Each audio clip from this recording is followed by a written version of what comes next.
Mahal kong kaibigan, sa oras na ito, purihin ang Diyos sapagkat hindi tayo nagsasawang nag-aaral ng mga ginintuang salita ng ating makapangyarihang Diyos sa lahat. Dalangin ko na ikaw ay nasa mabuting kalagayan sa pamamagitan ng Kanyang biyaya at habag. Patuloy natin na sambahin siya sapagkat tunay na nararanasan natin ang Kanyang patuloy na gabay, pataas na antas ng Kristiyanong pamumuhay at buhay espiritual ang ating nadarama araw-araw dahilan sa biyaya ng ating Panginoong Hesukristo.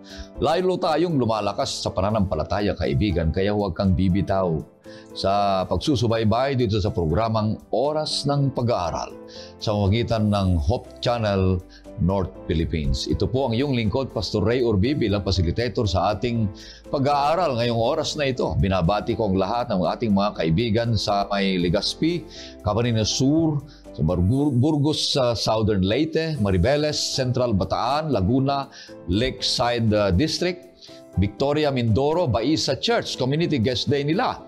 At sa Mindanao Mission Academy, sa may Bangged Abra, Imus Cavite, UMG Church, Candelaria, sa may Thailand, Saipan, Japan, at maraming salamat sa mga lahat ng mga nagsusulat at mga hindi ko pa nabanggit. Kaibigan, patuloy kang susubaybay at mag-share at sa magkomento dito sa may comment section, kaibigan.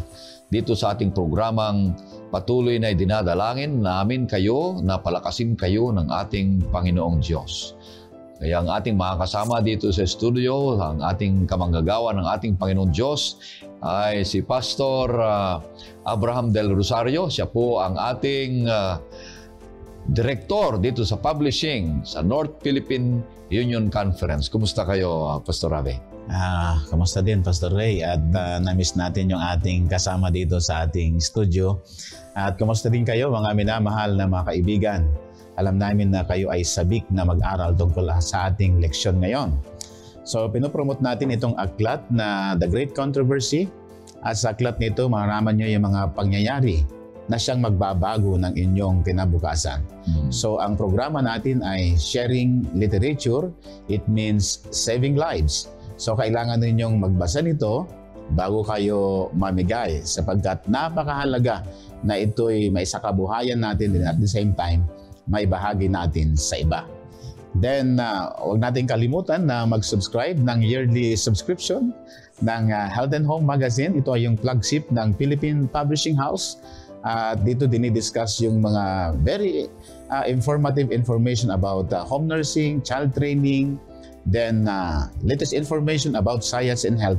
Then kung meron kayong mga legal problem ay meron din pong article na nakasipi sa bawat buwan. Kaya nga po, mag-subscribe kayo sa ating Adventist Book Center na malapit sa inyong mga missions and conferences. Sa ating pagpapatuloy, kaibigan, nais kitang aniyahan sa maikling panalangin.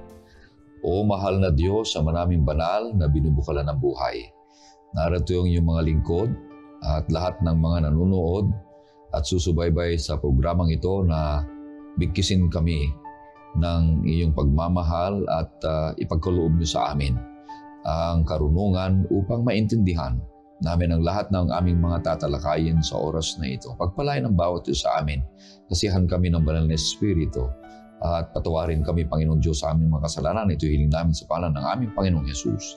Amen. Amen. Ang ating pang-apat na paksa sa ating pag-aaral ngayong linggo ay may pamagat na manindigan para sa katotohanan.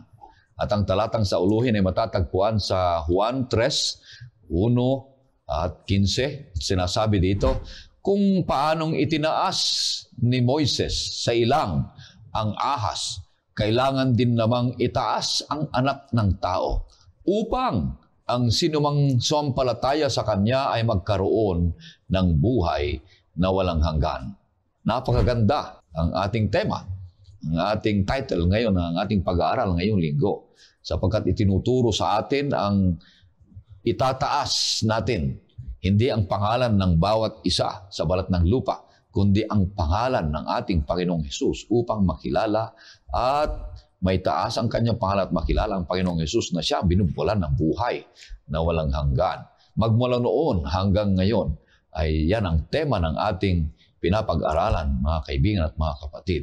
At to sum up yung ating pag-aaralan ngayong linggo sa ating leksyon, mga kapatid, na ang pamagat nito ay ang dakilang tunggalian. Sa linggong ito ay may 3 punto para buuin natin ang ating leksyon. Unang punto dito ay they were courageously searched the Word. Matapang silang suriin ang salita ng Panginoong Diyos. Ang pangalawa ay they were committed to study the Word. Naitalaga na kahit anong mangyari ay pag-aralan nila ang salita ng Panginoong Diyos. Ang pangatlo ay they were cheered up to study the Word. Nagbigay kasiyahan sa kanila ang pag-aaral ng salita ng Panginoong Diyos. Kaya ang 3 ito ay tatalakayan namin ni Pastor Abe at ibibigay natin sa kanya na kung anong ibig sabihin ang unang punto na they were courageously search the Word of God. Pastor Abe. Thank you so much, Pastor Ray. At nakakatuwa na ating pong pag-aralan, mga minamahal na mga kapatid, during early and medieval period ng Christianity. Nang unang panahon noon ay talagang makikita natin kung paano ginamit ng demonyo ang ilan sa mga iglesia upang pigilan na pag-aralan ang salita ng ating Panginoon Diyos. At alam natin na isa doon ay si Policarpio, isang matuwid na anak ng Diyos. Ito ay bishop po ng Smyrna at ang araw ng Sabat noon ay hinuli itong si Policarpio. At dahil sa kabutihan ng lalaking ito ay kanyang inaccommodate ang kanyang mga tagapag-persecute sa kanya. Pinakain, at pinakita ang magalang na pagtanggap. At pagkatapos nito, naramdaman ng mga sundalong Romano na wakay bait pala ng taong ito. At inintroduce nila sa kanilang Caesar. At nung makita siya ni Caesar ay sabi ni Caesar, okay, Policarpio, isang bagay lamang ang magliligtas sa iyo. Itatwa mo ang iyong Panginoon at ikaw ay aking ililigtas. Kasi mga minamahal kong mga kaibigan, nung panahong yaon ay ang Caesar, Diyos ang tingin ng mga tao at maging ang Caesar mismo, Diyos din ang kanyang pagtingin sa kanyang sarili. Kaya ang sabi ni Policarpio, isang matapang na pagsagot niya kay Caesar, 86 na taon na pinaglilingkuran ko ang Panginoon, sabi niya, paano ko itatatwa ang Diyos na ang Diyos na nagligtas sa akin? Sa isang matibay na pananalita na nagbigay inspirasyon sa maraming mga reformers ng unang panahon. So, ang salita ng Diyos ay naging gabay nila sa kanilang pamumuhay. Kanilang pinag-aralan, sinuri at sinaliksik, at nakita nila, mga minamahal na mga kaibigan at mga kapatid, na nung panahon na yun, between 538 down to 1798 AD. Ito yung tinatawag noon na 1,260-year days prophecy doon sa Revelation. At mapapansin natin na ito yung panahon na naghirap ang mga Kristiyano noong unang panahon. Ito yung panahon na itinago ang kasaysayan ng katotohanan tungkol sa tamang pananambahan sa Diyos. Pero ang mga tao noon, bagaman persecuted sila, bagaman sila ay pinahirapan, ngunit sila ay nagsiyasak at nagsaliksik ng salita ng ating Panginoon. Pakibasa mo, Pastor Ray, sa ating talata na babasahin sa aklat ng mga Gawa, Kabanata 5, setas na 28 hanggang 32. Hindi ba't mahigpit naming ipinagbawal sa inyo na huwag kayong magturo sa pangalang ito? Ngunit tingnan ninyo, pinuno ninyo ang Jerusalem ng inyong aral at ibig pa ninyong iparatang sa amin ang dugo ng taong ito. Ngunit sumagot si Pedro at ang mga apostol, kailangan sa Diyos kami susunod sa halip na sa mga tao. Ibinangon ng Diyos ang ating mga ninuno si Jesus na inyong pinatay nang ibitin siya sa isang punong kahoy. Siya itinaas ng Diyos sa kanyang kanang kamay bilang pinuno at tagapagligtas upang bigyan ang Israel ng pagkakataong magsisi at ng kapatawaran ng mga kasalanan. Kung isum up natin, Pastor Ray, at mga minamahal nating mga kaibigan, ang sinabi ni Pedro, ang sabi ni Pedro ay, we ought to obey God rather than men. So kung prinsipyo na po ang ating pagbabatayan ng pagsunod ay Diyos ang nauuna kaysa sa tao. Kapag ang isang bagay ay labag na sa palatuntunan ng ating Panginoon, kapag ang batas ng sanlibutan ay hindi na kasang-ayon sa batas ng Diyos, mas uunahin na natin sundin ang Diyos kaysa batas ng tao. Sapagkat, pakibasa mo pa, Pastor Ray, sa sunod na sabi niya dito, Pastor, ay napakaganda, mas matibay. Kami mga saksi sa mga bagay na ito. Gayon din ang Espiritu Santo na ibinigay ng Diyos sa mga sumusunod sa Kanya. Yan. Ang banal na Espiritu ang siyang pumapatnubay sa atin. Siya ang nagtuturo sa atin. Siya ang gumagabay at nagpapaaninaw at mas maliwanag na maintindihan natin ang salita ng Diyos kung ang gabay ng banal na Espiritu ay nariyan. Yan yung inspirasyon ng mga sinaunang Kristiyano nung unang siglo hanggang sa pangalawa, hanggang dumating nung 1718 hanggang ngayon sa ating 21st century. Makikita natin, mga minamahal kong mga kaibigan at mga kapatid, na ang pagsasaliksik at pagsisiyasat ng banal na kasulatan na ginabayan ng banal na Espiritu ay ito ang nagpapatibay, nagpapatatag ng kanilang unawa at ugnayan sa ating Panginoon. Ano pa ang nangyari? Kaya nga sila ay committed na katalaga, Pastor Ray, sa pananaliksik at pagsusuri ng nilalaman ng banal na kasulatan. Ang kasunod na talata na babasahin natin ay matatagpuan sa aklat ng Efeso, Kabanata 6, setas na 10 hanggang 12. Pakibasa, Pastor Ray.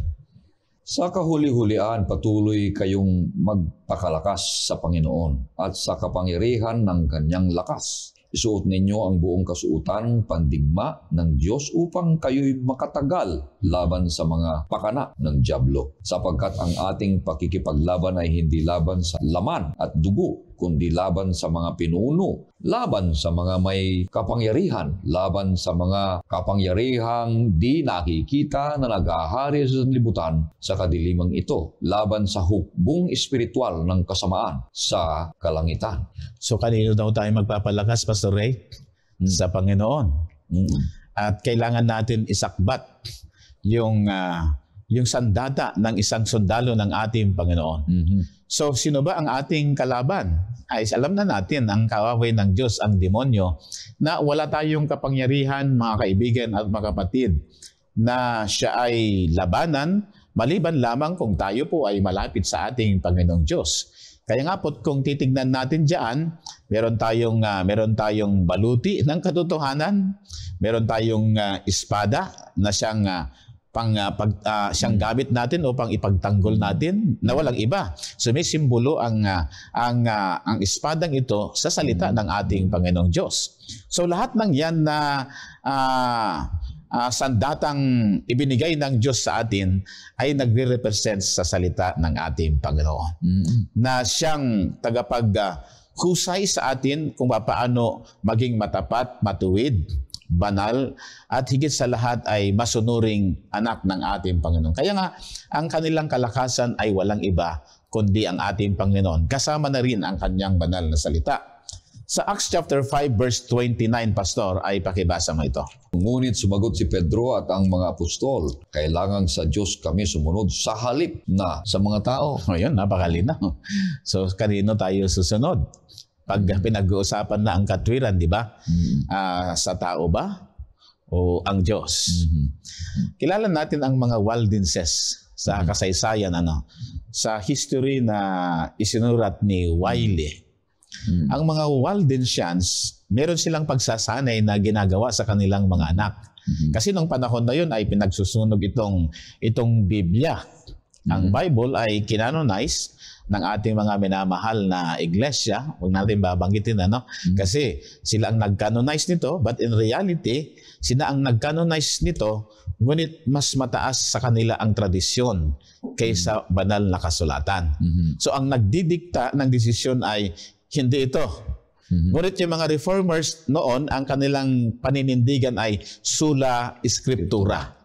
The Bible and Bible alone is the rule of our faith and practices. Iyon ang kanilang ipinagtatanggol noon. Ngayon ay itong mga reformers natin, sa ganong stance na ipinakita nila sa kasaysayan, Kaya naging Protestant sila na tinawag kasi they protest against the wrong direction of the former church. At yan ay nagkaroon ng talagang madugong pagpaparusa sa lahat ng mga reformers noong unang panahon. Kaya nga sa kanilang pananaliksik at pagsisiyasat, itong mga Waldensians ay dahil nawala na ang Biblia, isang copy na lang ang meron sila. So, ipinasa sa ulo nila sa kanilang mga anak. At alam natin na ang kasaysayan ay nagsasabi na pagdating sa umaga, isusulat kamay nila yan. Ang banal na kasulatan mula Genesis hanggang Apokalipsis kasi naisaulo na mga bata. Siguro ang kanilang paraan ay ikaw anak ay sa iyo ang Book of Genesis. Ikaw naman ay Book of Leviticus. Ikaw naman ay sa Book of Revelation. So, sulat kamay at pagdating ng gabi, mula alas 5 hanggang alas 10 ng gabi, bababa sila mula doon sa Alps Mountain at sila ay nagkukunwaring, nagtitinda ng kitchenware at kapag yung tao ay gusto na niyang tanggapin ang salita ng Diyos, ilalabas nila yung sulat kamay na yon. Yun ang paraan nila kung paano nila binago ang kasaysayan ng pananampalataya ng sanlibutan. Una sa Germany noon. Diyan sila ang unang nangaral ng salita ng Diyos sa magitan ng mga babasahin. At sila ay pinagpala ng ating Panginoon. Kasi yung kanilang tapang, these Waldenses were courageously search the Word of God. Napakabuti. Napakaganda, Pastor Ray. Kaya kaibigan, ang unang punto dito ay sila ay naging matapang na sinuri ang salita ng Panginoon Diyos. Bakit? Alam niyo, sinabi ni Pastor na sa gitna ng pag-uusig ng iglesia, na ang iglesyang Kristyanismo ay hindi noon sikat. Pastor, na itinayo ng mga namuno sa atin, naroon ang ating Panginoong Jesus. At yan ay dalisay pa ito. Dumating ang panahon na ang namumuno na ay ang mga papa na, kinuha na iyan, iba na ang itinuturo, naging tradisyon na, yun ang sinabi mo, na kanilang sariling turo. Ngunit ang turo ng banal na kasulatan na pinangungunahan ng mga apostol at ng mga Kristiyano na nagsinauna, kagaya ni Polycarp na sinasabi mo ay talagang matapang sila at handa silang mamamatay dahilan sa pagsunod lamang ng banal na kasulatan. Sapagkat kung ano ang natagpuan nila, ay yan ang nagbibigay sa kanila ng pag-asa. Yan ang nagbibigay sila ng kaligayahan. Yan ang nagbibigay ng yung kapayapaan sa kanilang buhay at saya. Habang sila ay nabubuhay dito sa kasutuhanan na salita ng Panginoong Diyos. Kaya yan makapangyarihan. Kaya ayaw nilang yung napag-alanan natin na i-compromise ang salita ng Panginoong Diyos sapagkat naramdaman na nila, naranasan na nila ang saya na mabuhay sa salita ng Panginoong Diyos. Ang pinakamatindi dito ay yung pangako ng Panginoong Diyos na kahit mamamatay ka, sabi niya dito sa banal na kasulatan, ay mabibigyan ka pa ng buhay na walang hanggan. Kaya gayon na lamang ang kanilang tapang. Yung sinabi mo kanina na yung mga Waldensians na yan ay kung nahahalata nilang kailangang sabihan ng salita ng Panginoon Diyos at interesado yung tao ngayon ay ibibigay nila. Pero maraming mga Waldensians na nagbuwis ng buhay dahil dito. Sapagkat ang gobyerno ng Roma ay talagang sinusuri kung sino man ang mga Kristiyano na alagad ng ating Panginoong Jesus sa panahong iyon, na sumusunod sa salita ng Panginoong Diyos, na hindi sumusunod sa aral ng Cesar, na sinasabi mo kanina ay ang Diyos ay ang Cesar, at doon ka mananalig, doon ka sumamba, at doon ka manalangin, at doon ka mag-alay ng kung ano yung mga alay mo, kapwa-tao nila yung kanilang sinasamba, hindi na ang Panginoong Jesus. Kaya mabuting paraan, kaibigan, mula noon hanggang ngayon ay ito ang prinsipyo ng mga Kristiyano na mabubuhay sa huling panahon, na matapang, na suriin ang salita hanggang sa kamatayan. Handa ka sapagkat ang sinasabi ng banal na kasulatan sa Apokalipsis 2:10. Ano, Pastor? Anong sabi niya? Basahin natin Pakibasa mo, Pastor. Apokalipsis 2:10. Huwag mong katakutan ang mga bagay na malapit mo nang danasin. Malapit nang ikulong ng diablo ang ilan sa inyo upang kayo'y masubok.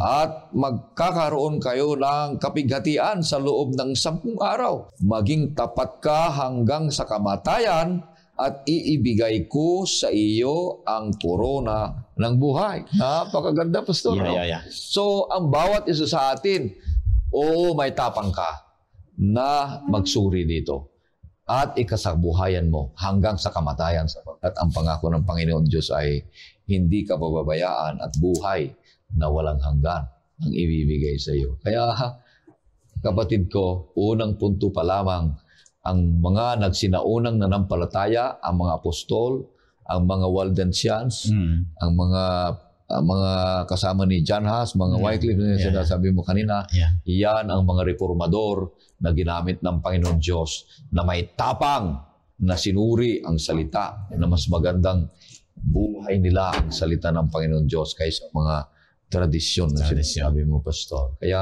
maganda ito. Yung pupunta na tayo, Pastor, sa pangalawa. Kung ano ibig sabihin nitong pangalawa nito ay they were committed to study the Word of God. May talaga, hindi lang matapang, ay magkaiba yung tapang mo. Kaysa yung talaga, kung may talaga ka. May talagang pag-aralan ang salita ng Panginoon. Ano yung ibig sabihin nito, Pastor? Mapapansin natin na noong unang panahon, ito naman yung panahon na kung saan ay nagkaroon ng tinatawag na pagsasalin ng Biblia, di ba? Si John Wycliffe ay talagang inisip niya kung paano isalin ang Biblia sa wikang Ingles. At yung contribution niya sa sanlibutan, kasi noong unang panahon, ang Biblia natin ay Latin. At ang pwede lang magpaliwanag niyan ay yung mga nakakaalam ng salitang Latin. Pero ang mga tao ay nananais nila, mga kaibigan, na maging sa kanilang sariling wika ay kanilang mababasa ang salita ng ating Panginoon. At alam natin na si John Wycliffe ay itinalaga niya na pag-aralan ang salita ng Diyos. Nag-invest siya ng mahabang panahon para maisalin sa kanilang sariling wika, sa wikang Ingles, ang Latin na salita ng Diyos upang lahat ay makaintindi. Kasi noong unang panahon, mga kapatid, ang Bibliang ito ay ang nakakaunawa lamang ay ang kapapahan at ang mga praile. At ang hindi lang yon, ang problema pa ay itinatago nila at nililihim nila yung nilalaman ng banal na kasulatan. Pero ngayon ay hayagan na po pwede nating pag-aralan at saliksikin, siyasatin, at titignan natin ang lahat ng mga salita na ito ay makakabuti sa ating ugnayan sa Diyos, lalong-lalo na sa ating ugnayan sa ating kapwa-tao. Ito ay napakahalaga sapagkat sa kanila, nagpapakita ito, Pastor Ray, na ang authority ng Biblia, ito ang dapat masunod. Hindi yung kultura at tradisyon ng mga tao na kung minsan ay nasasapawan yung kapangyarihan ng salita ng Diyos sa ating mga kultura at tradisyon. Ang kultura ay mabuti. Ang tradisyon din ay mabuti, hindi rin masama yan. Pero kapag ang kultura at tradisyon ay nangingibabaw sa salita ng Diyos at ang kanyang kapangyarihan, ito ay hindi na mabuti at nagiging masama. Parang yung nangyari noon nung panahon ni Constantine the Great, di ba? Si Constantine the Great ay isang emperor ng Roma. At dahil sa isang politician itong taong ito, ay nagpabaptize sa Kristiyano para makuha niya din yung boto ng mga Kristiyano. Simpatya. Then at the same time, may boto sa pagano. Kaya lang nagkaroon ng mixture between truth and error. So pinaghalo niya ang pananampalatayang Kristiyano at pananampalatayang pagano, at nung tumagal ang panahon, nang ibabaw yung pananampalatayang pagano, at yung first century na pananampalataya ng mga Christians noon ay nabaliwala. So ito yung mga ginawa ng mga reformers para maintindihan nila ang salita ng Diyos ay pinag-aralan nilang mabuti. They were committed to study the Word of God carefully. Nung maisalin sa Ingles ang salita ng Diyos. Ito ang naging dahilan na nagkaroon ng tinatawag na si Wycliffe ay naging morning star of Reformation. Siya ang nagdala ng liwanag sa madilim na kasaysayan ng pananampalataya ng sangkakristyanuhan. Alam natin yan, 1,260 years na nabulag ang mga tao sa katotohanan. Ngunit nung dahan-dahan, sa pamamagitan ng mga Waldenses, sa pamamagitan ng mga Reformers, sa pamamagitan ni John Wycliffe, nagising sila, nakita nila ang liwanag na buhat sa salita ng Diyos. Tingnan natin, Pastor, pakibasa mo nga ang aklat ng Salmo. Okay, Kabanata 19, setas na 7 hanggang 11. Ang kautusan ng Panginoon ay sakdal na nagpapanauli ng kaluluwa. Ang patutuan ng Panginoon ay tiyak na nagpapatalino sa kulang sa kaalaman. Ang mga tuntunin ng Panginoon ay matuwid na nagpapalagak sa puso. Ang utos ng Panginoon ay dalisay na nagpapaliwanag ng mga mata. Ang pagkatakot sa Panginoon ay malinis, nananatili magpakailanman. Ang mga kahatulan ng Panginoon ay totoo at lubos na makatwiran. Higit na dapat silang naisin kaysa ginto, lalong higit kaysa maraming dalisay na ginto. Higit ding matamis kaysa pulot, at sa pulot pukyutang tumutulo. Bukod dito'y binalaan ang iyong lingkod sa pamagitan nila sa pagsunod sa mga iyon ay may dakilang gantimpala. So isama rin natin yung sinabi ni Haring David, ano? Ang salita ng Diyos ay mabuti, matuwid, sakdal, magpakatalino, o kaya'y banal, nagbibigay ng karunungan sa bawat isa sa atin.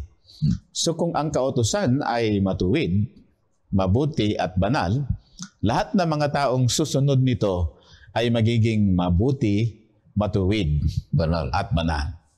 So lahat ng mga bagay na ito ay tinuturo ng banal na kasuratan.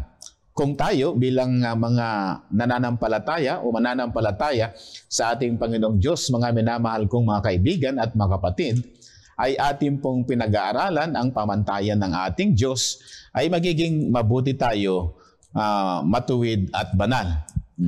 Ang sanlibutan ay libo-libo ang pamantayan. Pero ang Diyos, mga kaibigan ko at mga kapatid, meron lang siyang 10 pamantayan, yung 10 kautusan. Pag nasunod po yon, siguradong magiging mabuti, matuwid, at sakdal ang mga tao. Ito yung mga bagay na nailihim noon, nung unang panahon, mga minamahal naming mga kaibigan at masugid na taga-subaybay. Kung itong Bibliang ito, na naging kauhawan ng mga mananampalataya. Ang Bibliang ito ay maraming dugo ang nabubo sa madilim na kasaysayan ng kapanahunan ng mga sangkakristyanuhan. At ang Bibliang ito ay talagang ibinuwis nila ang kanilang buhay upang mapasa inyong kamay lamang, mga minamahal kong mga kaibigan at mga kapatid. Ano pa ang sinasabi ng Biblia? So hindi lang sila na-inform, Pastor.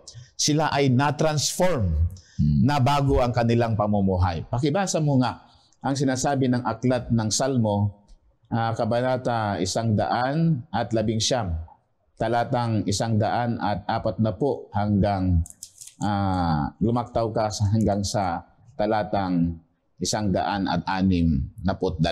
Totoong dalisay ang salita mo, kaya't iniibig ito ng lingkod mo. Ang kabuuan ng iyong salita ay katotohanan at bawat isa sa iyong matuwid na batas ay nananatili magpakailanman. Yan. Ang salita ng Diyos ay katotohanan. Pag sinabi nating katotohanan, walang bahid ng pagkakamali. Walang bahid ng pagsisinungaling. Kasi this is the truth. At dineclare ni Jesus doon sa John chapter 14 verse 6, I am the way, the truth, and the life. No one comes to the Father except by me. So yun ang napakaliwanag, mga kaibigan ko. Siya ang daan, buhay at katotohanan ng ating Panginoon.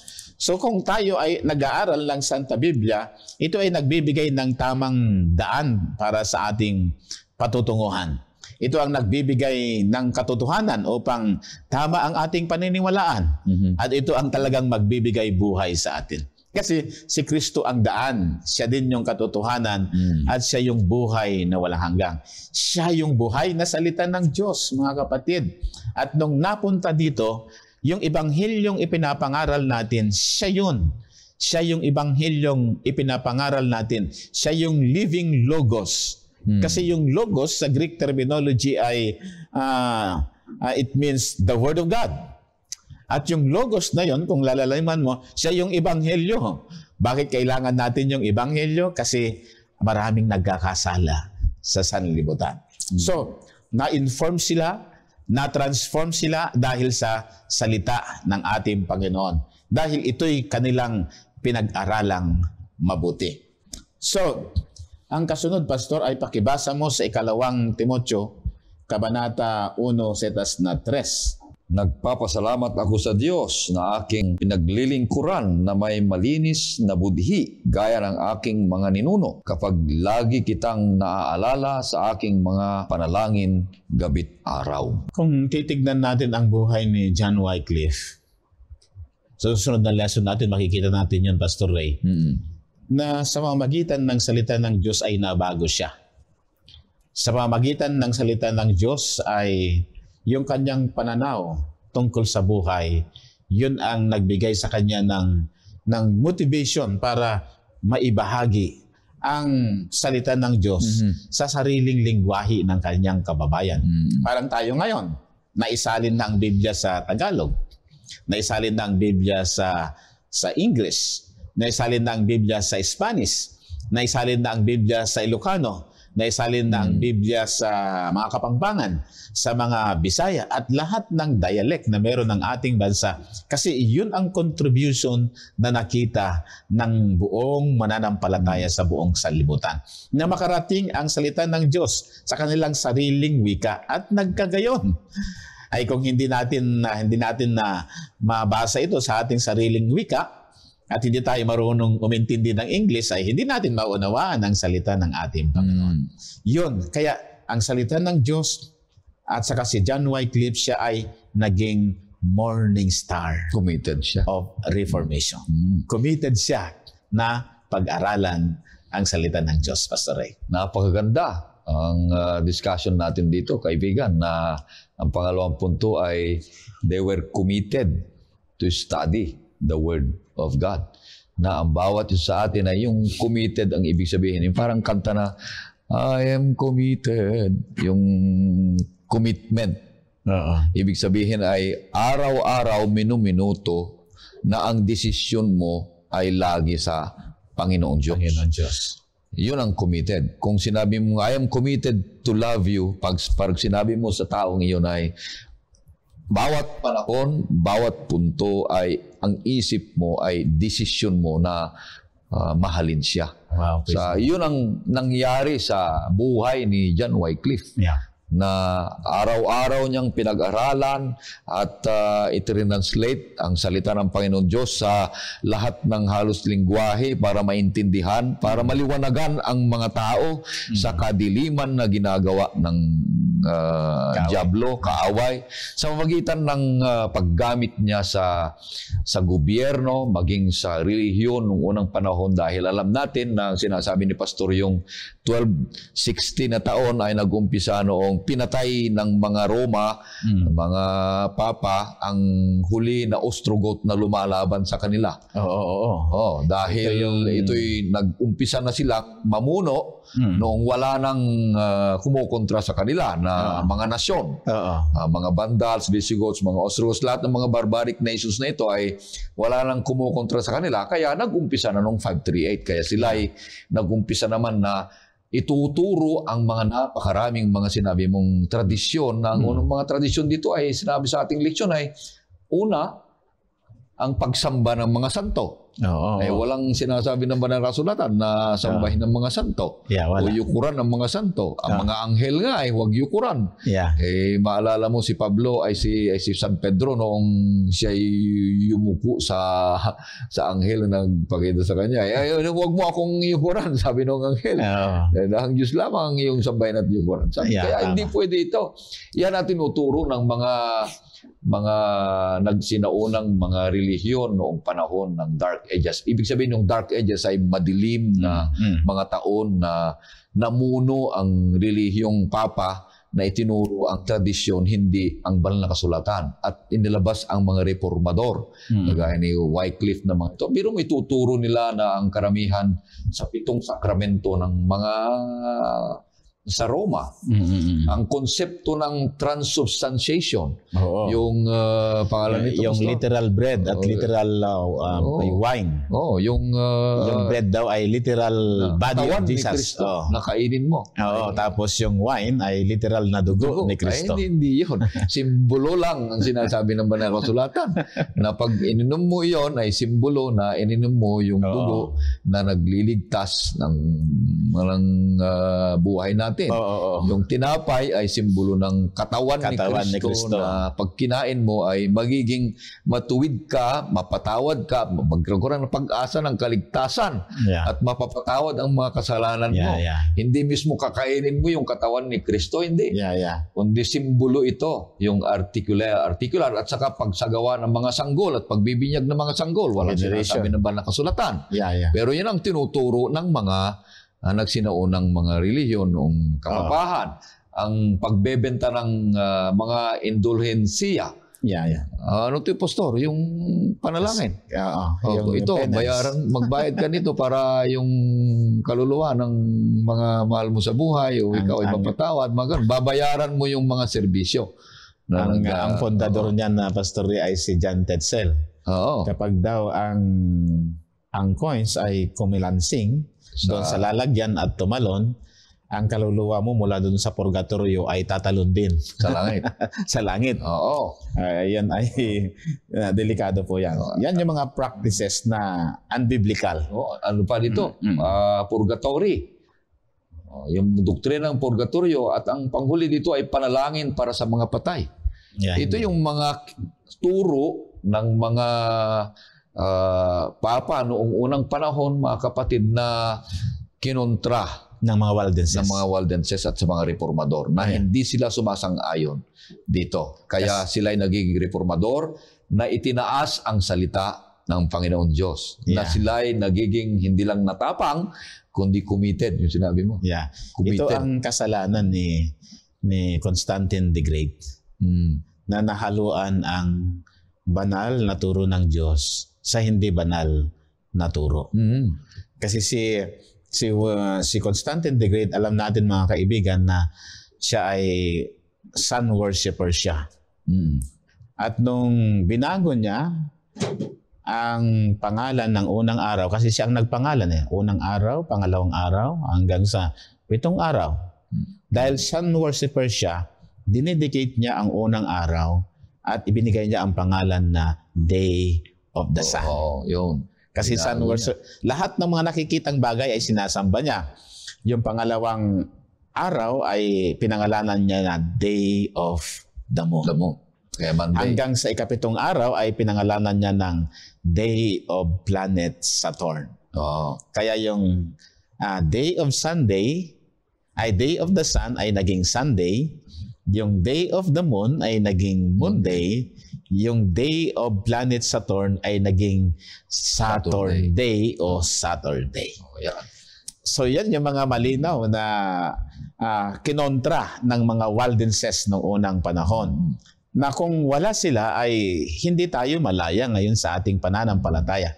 Kung wala itong mga translator na ito na nag-invest ng kanilang buhay, nag-invest ng kanilang salapi, nag-invest ng kanilang panahon, hindi sila natakot, hindi sila nangamba, na kahit ikamamatay nila, ang mahalagay maliwanagan ang sanlibutan. Kaya binansagan si John Wycliffe, the morning star of Reformation. Maganda pa dito, Pastor, idagdag natin yung sacredness ng Sunday na sinasabi mo. Pero tinuturo ng Biblia, banal na kasulatan, ay sacredness of the 7th day of the week. Sabbath na sinatawag ng banal na kasulatan. At dito, naging committed lahat ang mga naunang mga nananampalataya hanggang sa kamatayan ay sila'y nanatili sa salita ng Panginoon Diyos na nagbibigay sa kanila ng kaligayahan, kapayapaan at pag-asa ng kaligtasan. Kaya sabi ni Jesus, sabi niya dito sa may Marcos 7, kung basahin natin, itong sinasabi niya na yung iyong pagsamba, sabi niya, Pastor, ay hindi makatwiran. Kung itong mga pagsamba na ginagawa natin ay tumatama. Sabi niya, binabalaan niya ang bawat isa. 7, 6 at saka 8, sinasabi niya dito. At sinabi niya sa kanila, tama ang pahayag ni Isaias tungkol sa inyo na mga mapagkunwari ayon sa nasusulat. Iginagalang ako ng bayang ito ng kanilang mga labi, subalit ang kanilang puso ay malayo sa akin. At walang kabuluhan ang pagsamba nila sa akin, tinuturo bilang aral ang mga utos ng mga tao. Iniwan ninyo ang utos ng Diyos at inyong pinanghahawakan ang tradisyon ng mga tao. Yan ang napakahirap. Mismong si Jesus mismo noong unang panahon pa ay sinabi na niya ito sa mga tao. Kasi alam natin na si Jesus Christ nabubuhay sa panahon ng Roman Empire. At alam din niya na ang mga bagay na ito ay mangyayari sa kanyang kawan, sa kanyang bayan. Alam natin ang history na ang mga Jew hanggang ngayon, ang mga Jew ay sila'y nangingilin ng tamang pagsamba sa Panginoon, na sinusunod nila ang utos ng Diyos. Ang isa pang pastor na idagdag natin dito ay yung magandang tinuturo ng iglesia sa Roma noong unang panahon na ang tagapamagitan ay ang mga pare. At hindi ka maliligtas kung hindi ka lalapit sa Kanya para patawarin ang kasalanan mo. Pero sinabi ng banal na sulat, si Jesus lamang. Natimbog ang himagsikan nung panahon na yun kasi nag-confess yung isa sa mga kaanib. Ang sabi niya ay, Father, ako'y nagkasala. Anong pagkakasala mo? Sumali ako sa grupo ng mga himagsikan. Sabi niya, ay saan ba sila nakatago? Sino ang pinuno? Ay di, nadali kasi nung unang panahon sila ang pinuno ng militar. Kaya natimbog ang himagsikan. So, yun. Sige, pakibasa mo, Pastor. Kaya ang sabi dito, ang ating tagapagpamagitan lamang ay hindi kanino mang tao, kaibigan, kundi ang ating Panginoong Jesus, na siyang sinasabi sa 1 John 2:1 and 2 na si Jesus lamang ang tagapamagitan sa Ama na nagpapatawad ng ating mga kasalanan. Kaya, alam mo kaibigan, mahal namin kayo. Hindi namin sinisiraan kung sino mang mga relihiyon. Kundi ang Biblia ang nagtuturo ng tamang paraan ng turo ng banal na kasulatan ng pag-asa ng kaligtasan. Kung itinuturo niya tayo at tinutuwid tayo, may mga masasagasaang mga ibang pananampalataya at ibang mga prinsipyo sa pananalita o kaya sa mga tradisyon. Kaya nagpapasalamat tayo, Pastor, na ang banal na kasulatan ang siyang tunay na nagtuturo sa atin ng tama paraan. Ang panghuli, Pastor, paliwanag mo na they were cheered up to share the word. Noong panahon na ito ay dumami na ang mga reformers natin. Naging martir sila, katulad ni John Huss, katulad ni Jerome, ni Tyndale, at saka ni Latimer. Si William Tyndale ay malaki ang kanyang contribution. At bahagi yung Tyndale's Bible na kanyang isinalin noong panahon na yon. May komentaryo na ito ang naging dahilan na na-convert sa Christianism ang Germany. At pansinin mo, lahat ng mga NATO kingdom ngayon, ang NATO kingdom, yan ang tinatawag na barbaric kingdom noong unang panahon. Na ngayon ay na-Christianize na sila. Nababalance na nila ang kabutihan sa buong sanlibutan, kasama ang Amerika.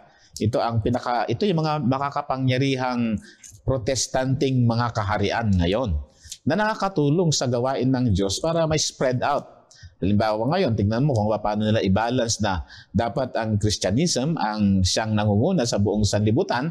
Nakakatulong ito para tayo ay makapagpahayag ng salita ng Diyos. Ano ang ginawa nila noon nung panahon na yon in relation sa sinasabi ng banal na kasulatan?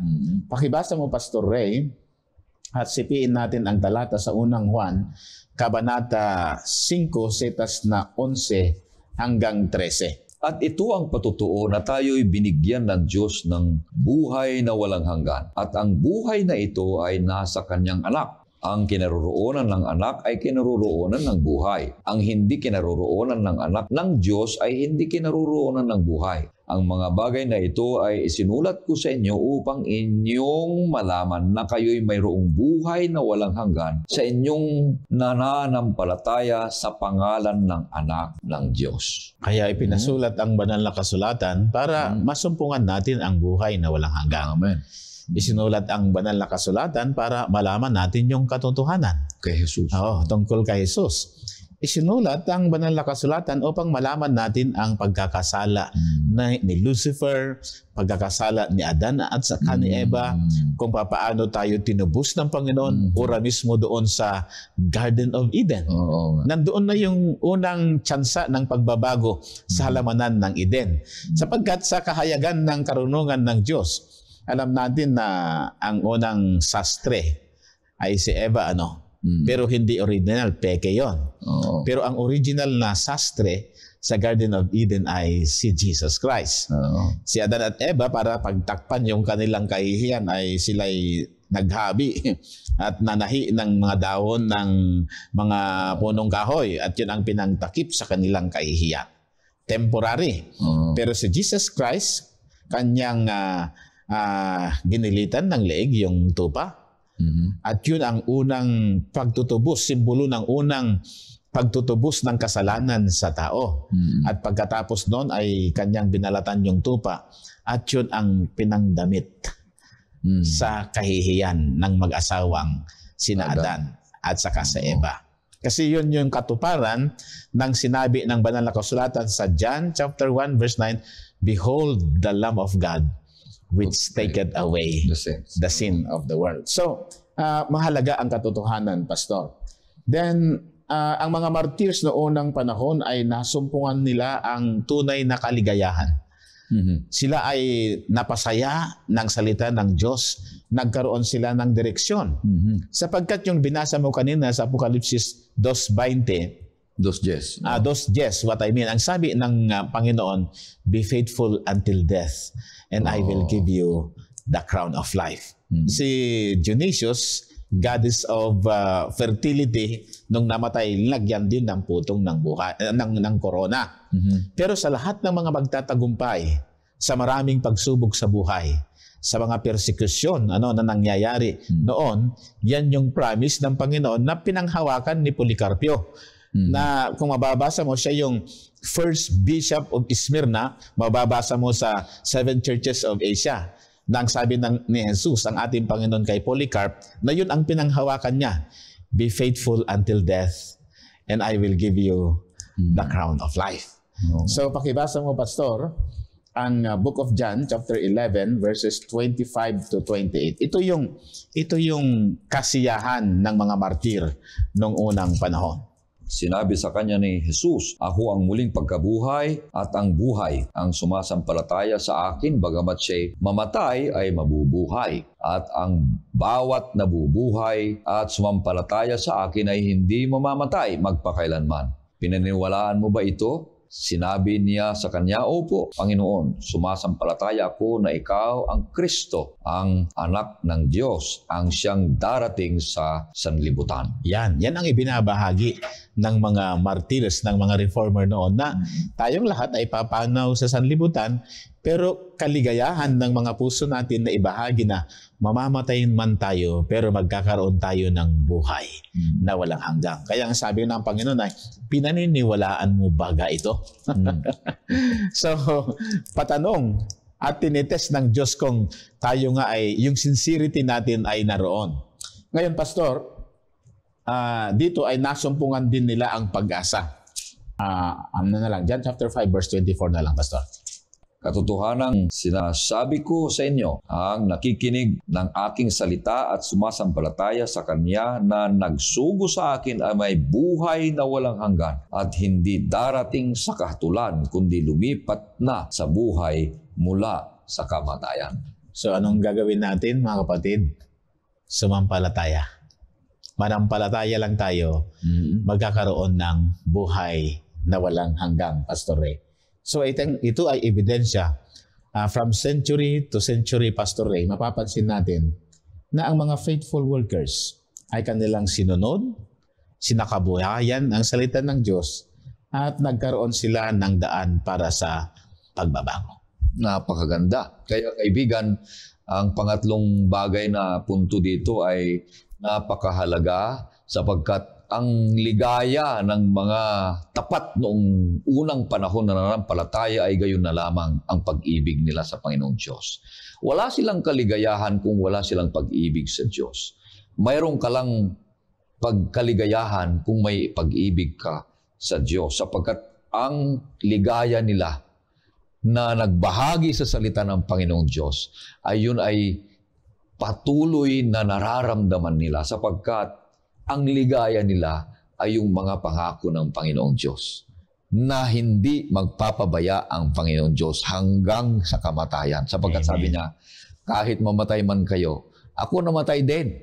Yeah. Kaya kung naniwala kayo'y namatay ako dahil sa katotohanan, pero nabuhay ako. Kaya sino mang mabubuhay at mamamatay dahilan sa akin, ay ganun na lamang. Kaya ang mga naunang mga nanampalataya noong unang panahon, kaibigan, ang mga martir, ang mga reformador, ay sila'y nagtagumpay. Ang mga Waldensiya, sila ay nagtagumpay sapagkat hindi sila nawala ng pag-asa, na natili silang patuloy na palalim ang kanilang kaligayahan ng suriin ang pag-ibig ng Diyos pagkatapos isa kabuhayan at ibahagi, yun na, maligayang ibahagi hanggang sa kamatayan. Kaya dumating ngayon dito ang banal na kasulatan o kaya ang salita ng Panginoon Diyos, ang Ebanghelyo, ang kaligtasan.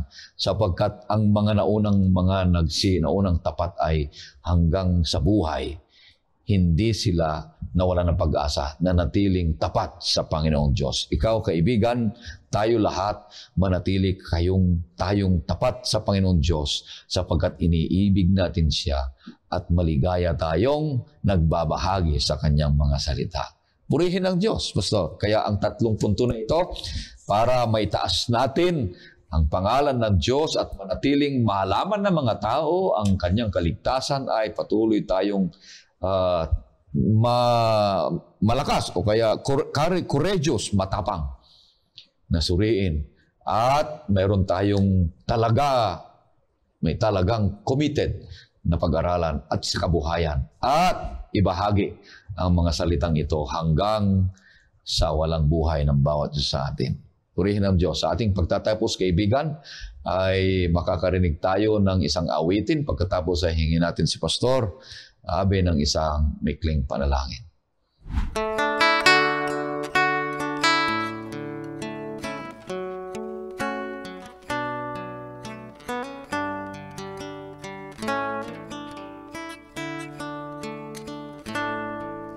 Panginoon, iyong dinggin itong aking dalangin, ang samuko't hiling, bigyang lakas ang puso ko, na para bang gusto nang sumuko sa buhay kong laging bigo. Ngunit umaasa lang sa iyong pangako, hawakan mo aking kamay, ako'y nanlulupaybay, umaasa lang sa biyaya mo't gabay. Tulungan mo akong lumakad sa landas mo, at wag ayan na agad akong sumuko. Itong hiling naway dinggin, tulungang aking kayanin, pagsubok na dumarating, bigyang lakas ang puso ko, na para bang gusto nang sumuko sa buhay kong laging bigo. Ngunit umaasa lang sa iyong pangako, hawakan mo aking kamay,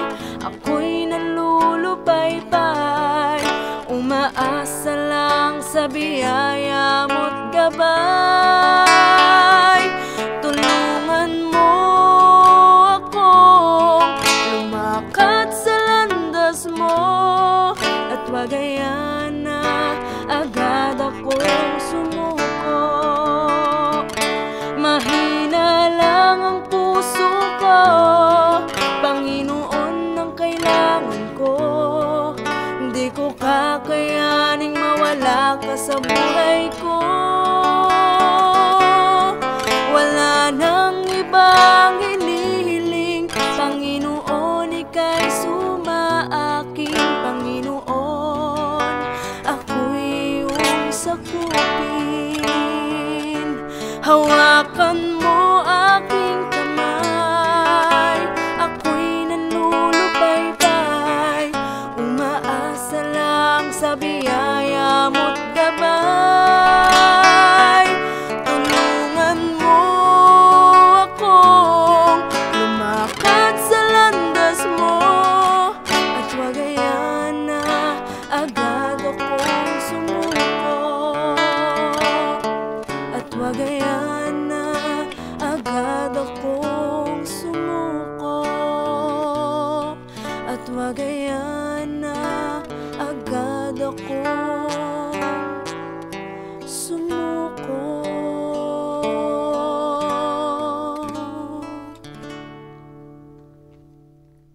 Manalangin tayo, mga minamahal na mga kapatid. Dakila naming Panginoong Diyos, napakabuti po ninyo. Nasa magitan ng modelong ipinakita ng mga reformers, ng mga Waldensians at mga martyrs, na sila ay nagsaliksik, nag-aral, at nagbahagi ng inyong banal na salita. Ay gayon din nawa ang siyang maging karanasan ng bawat isa sa amin. I-bless po sila, O Panginoon, ang aming mga viewers na magkaroon ng pagkakataong pag-aralan ang banal na kasulatan. Nasuriing mabuti ang katotohanan upang ito ang magbibigay sa kanila ng daan, ng katotohanan at ng buhay. Pagpalain po sila, O Panginoon, sa kanilang business, sa kanilang pagtatanim, sa kanilang pag-aalaga ng hayop, sa kanilang pangingisda. Pagpalain din po ang aming mga pinuno ng aming pong bansa, na kami ngayon, O Panginoon, ay nasa panganib dulot po ng ginagawa po ng China. Nawa po, O Panginoon, ay maging mahinaon ang aming mga leaders upang hindi po magkaroon ng digmaan sa pagitan ng bansa at ng mga bansa. Kundi ang digmaan na lamang po na aming gagawin ay makipagdigma para maipangaral ang inyong pong banal na salita. Salamat po sa inyong pagpapatawad at pagtanggap sa bawat isa sa amin. Hinihiling po namin ito at dinadalangin sa pangalan ng aming Panginoong Jesus. Amen. Maraming salamat, kaibigan. Purihin natin ang Panginoon Diyos sapagkat narito ka upang patuloy mong subaybayan ang ating programang Oras ng Pag-aaral. Mahal ka ng Diyos, kagaya ng pagmamahal namin sa inyo. Maraming salamat po.